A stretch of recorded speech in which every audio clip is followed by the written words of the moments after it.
What's going on? You guys are probably surprised that I'm still alive. Hey, it's Poacher. I'm back.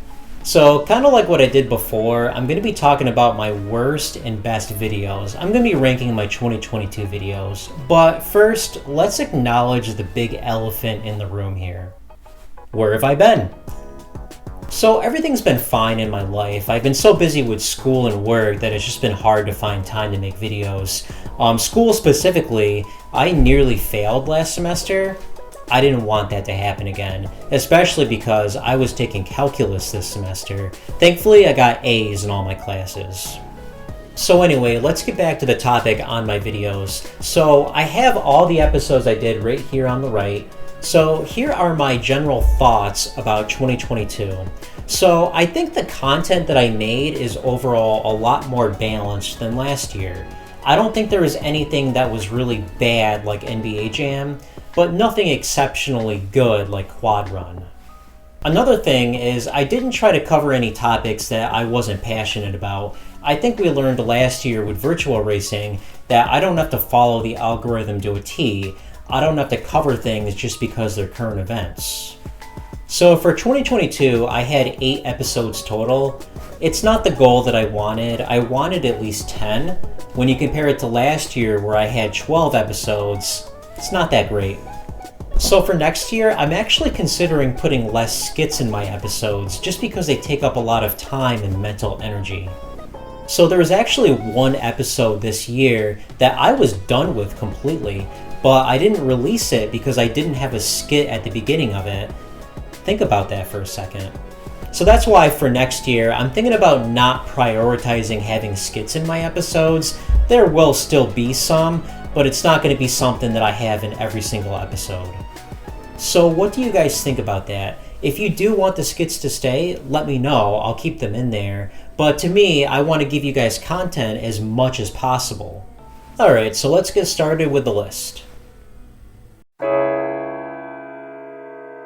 So I knew right away that this particular episode was going to be in the number 8 spot. I consider this my worst episode. So when I started working on this particular episode, I had some severe writer's block and I didn't know what direction to take this episode in.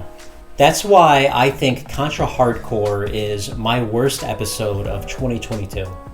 So I'm going to talk a little bit about the good. I think all the information in the beginning part of this episode, talking about the Sega Master System, talking about the Sega Genesis and the struggles it had in competing with Nintendo and some of the launch titles, I think that was all really good information.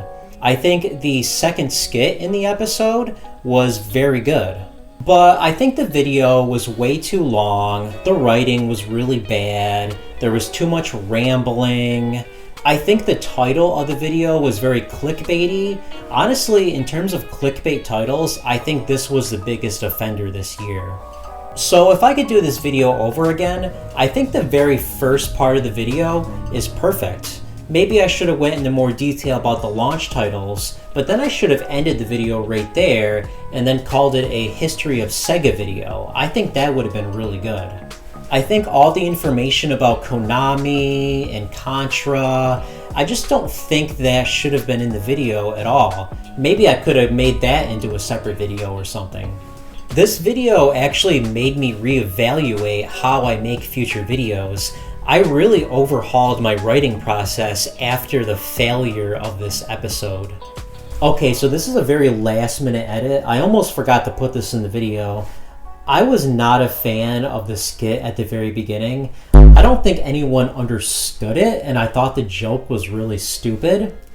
Also, a little fun fact, you may notice in the background it's like a warehouse. Those are actual pictures of my old job. For those who don't know, I actually used to work at a Monroe muffler warehouse, and those are actual shots of the warehouse that I was in. The reason I regard this as my worst video is because this year, I actually think this is the only video that I consider to be kind of bad. So it's actually kind of a shame because I really like this episode, but there are a couple glaring issues that really bring this one down all the way to 7. I'm talking about the Color Dreams episode. So this episode definitely did have some good. It tells a really good story about Color Dreams. It's a very good narrative, and I think I did a good job explaining the struggles that Color Dreams had as a company. I also gave an unbiased look at Color Dreams. I didn't bash the company or any of the games the whole time. But there was some bad about this video. I actually got some feedback about the video title and the thumbnail being too clickbaity. Now, I can actually kind of see where my audience is coming from with this. Now, I don't think this was the biggest offender. I think the Contra Hardcore video had a more clickbaity title than this one. But I can see where my audience is coming from with this, and I am actually planning on changing the title of this particular video. The other big thing I did not like about this video was that I think the choice of games was not good. I should not have covered Metal Fighter or Galactic Crusaders simply because those are not really Color Dreams games. And I also feel like I shouldn't have covered Castle of Deceit. Now, while that is a Color Dreams game, I just feel like that was not a great example of a Color Dreams game. There were a lot of other games I could have covered. One of them I could think of off the top of my head was Raid 2020, but I just didn't do that. So overall, I think this was a great episode. It was just held back by the choice of games that I chose to cover and the title being clickbaity. So GameSack made an episode that was very similar to this, and my mom actually wanted to appear in one of my videos, so I thought this would be an awesome idea for an episode. Yup, I'm talking about the Gaming Memories episode. So this is sort of the weird episode. I knew going into this that it was not going to have a lot of viewership. I was specifically making this episode for my existing fans, not necessarily for new ones. I think I convey my story in a very interesting way to where people will be entertained by it. I even had a skit in one of the stories to really portray my thoughts. So this episode was actually really hard to make because I had about an hour and a half worth of footage with my mom. I usually don't have that much footage to work with, so it was a lot of work going through all of it and deciphering it and everything. I'm actually kind of disappointed because my mom and I talked about a lot of different topics, but almost none of it actually made the video. Unfortunately, a lot of it just was not usable. So I mean, there is some bad about this episode. I mean, the actual topic choice, gaming memories. Who's gonna click on that? Who's gonna care about my gaming memories except for my existing fans? But the thing is, I knew going into it that that was gonna be the case. This was a little bit of fan service. So because the episode didn't perform well, but I kind of knew it was not going to perform well, it's hard for me to really rank this one good or bad, so that's why I kind of gave it a neutral rating. So this particular episode was intended to be like the Pac-Man 2600 video, where I take a game that's notably bad, go through the development process of it, maybe look for some interviews to kind of portray why this game was bad, what went wrong. But unfortunately, there really wasn't very much information about Contraforce on NES. So we'll talk about a lot of the good. It was the first episode that I used an actual green screen and not a white screen. I think it was a great review of the game. I loved the skit at the beginning. It was very informative, or at least as informative as it could be. But the thing that set this apart from the Pac-Man 2600 episode is that, so with the Pac-Man 2600 episode, there was a lot of information about the development process. We knew the struggles that Todd Fry went through to make this game and the limitations that Atari had. But with Contraforce, I found a couple articles, I found a few pictures of the game in magazines, but there were no interviews, there was no information, nothing about the development of the game. There was nothing. So it was basically just a review of Contraforce, and that was it. I think I did everything I possibly could to make this as good of an episode as I could, but there's little I could do about this one. But with that all said, I do think this was an okay episode. So let's talk about the Sonic Game Boy Advance episode. I think it had a really good narrative. I think I conveyed my point really well that Sonic on the Game Boy Advance had an effect on Sega. So because Sonic the Hedgehog Genesis is a very well-known bad game, I didn't overdo it. I made sure the review was very short but sweet.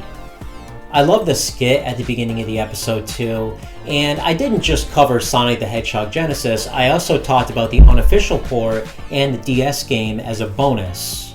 This is also one of my favorite thumbnails. You may have noticed that all my videos have the same cookie cutter type of thumbnail where there's text on the left side and a picture of me on the right side of some kind. I kind of liked that I tried something different here, and I think I'm going to keep doing that for the future. Overall, I think this was a really solid episode. There's really not anything bad I can think of about this particular episode. I'm really happy with it. So I'm really happy with the Pulse Man episode. This had great information about Game Freak and Sega Channel. I think this was a great look at the game Pulse Man, which is a mostly obscure and unknown game.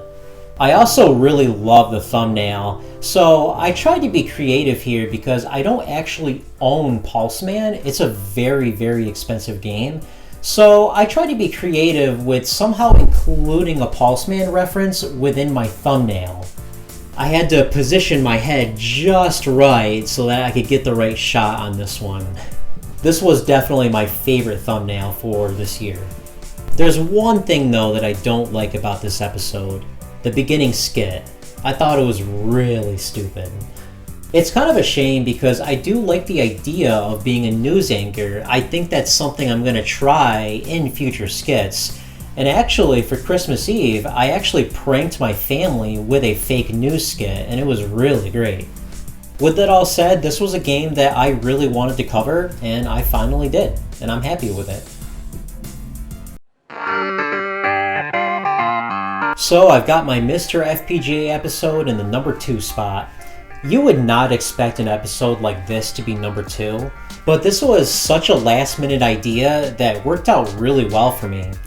It's the only hardware review that I've ever had on my channel. I plan on making more, but for now this is the only one.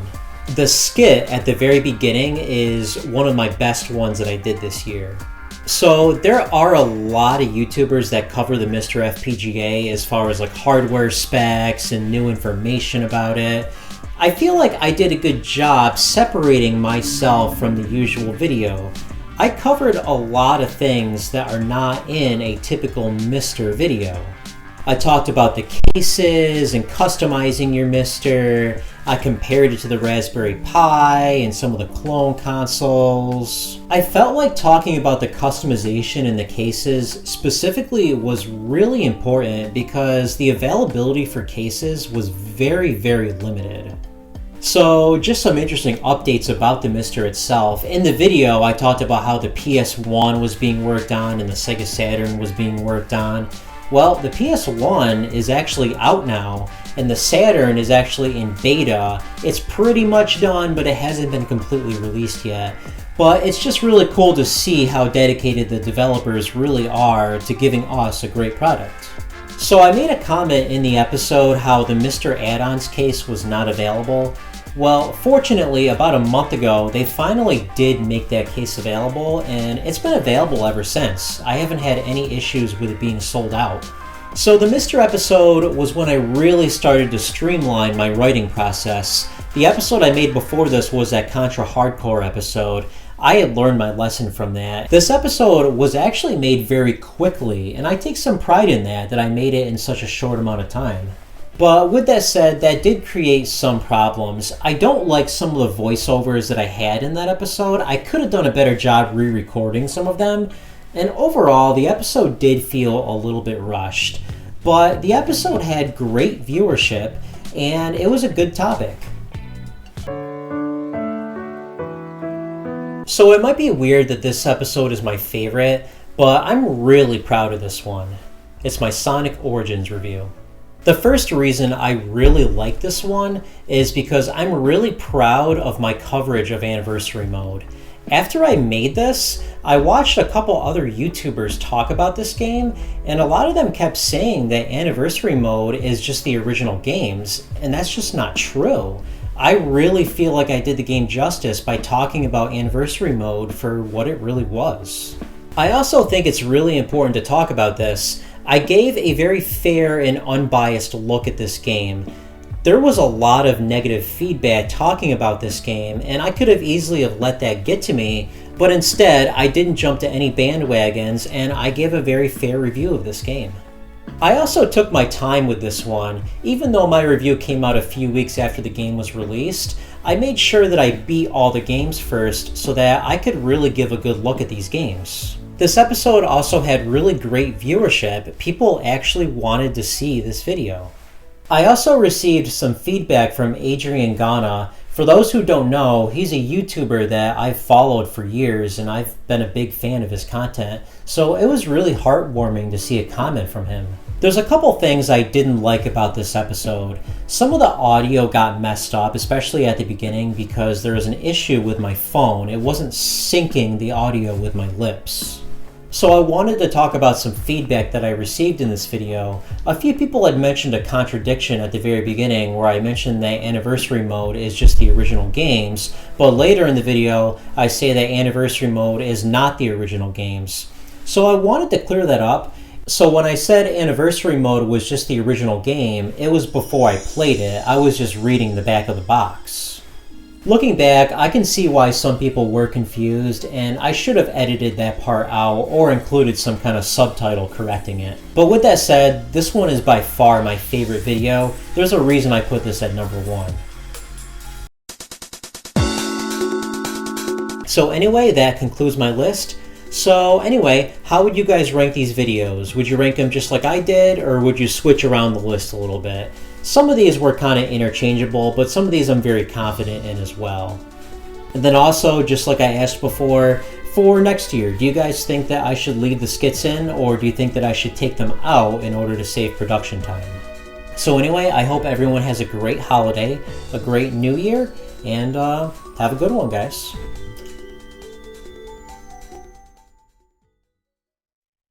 I also received feedback from this YouTube user called Adrian Ghana. He's actually somebody that I've always looked up to, and I've always been a big fan of his videos. Oh, kitty's scratching. Stop scratching. Stop. Stop it.